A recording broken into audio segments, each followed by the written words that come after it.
Bonjour, bienvenue sur la chaîne YouTube de BS Togo. Je suis Langui Ebele Koutuka. Aujourd'hui, nous allons parler de la pénurie de main-d'œuvre au Canada. Comme vous l'aurez remarqué partout sur les réseaux sociaux, le Canada est en effet en pénurie de main-d'œuvre dans certains domaines d'activité. Il est important de le préciser, certains domaines d'activité.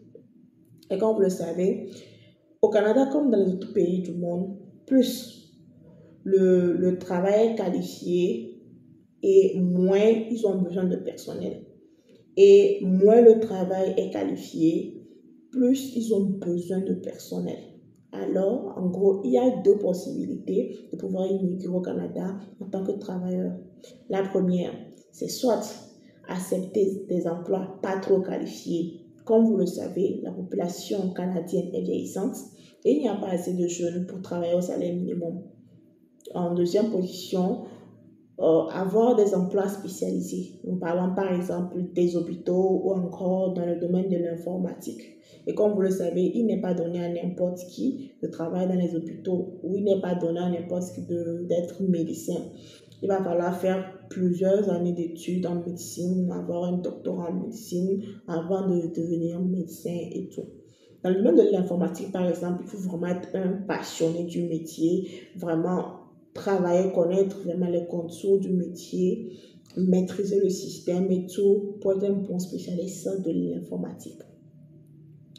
Vous n'avez pas un diplôme dans un domaine spécialisé, vous voulez immigrer au Canada? Oui, c'est possible. C'est possible, avant de voyager, de pouvoir faire une reconversion professionnelle ou carrément faire une formation associée à votre formation de base. Et avant de voyager, prenez le soin de faire des recherches sur les provinces dans lesquelles vous voulez aller pour savoir quels sont les métiers ou quels sont les emplois en pénurie dans les différentes provinces. Car au Canada, les provinces fonctionnent comme les pays. Et vous n'êtes sans savoir qu'un surdiplômé peut arriver au Canada et se retrouver sans emploi. Parce que peut-être sa province ou alors le Canada n'est pas forcément en pénurie de personnel dans son domaine d'activité. Alors, il est très primordial de faire des recherches avant de voyager. Lorsque vous trouvez un emploi pas trop qualifié, acceptez de commencer au plus bas pour évoluer avec l'entreprise, car au Canada, l'évolution est réelle.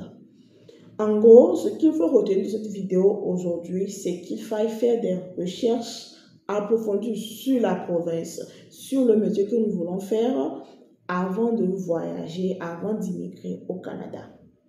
C'est tout pour aujourd'hui. Merci d'avoir suivi cette vidéo. Au revoir.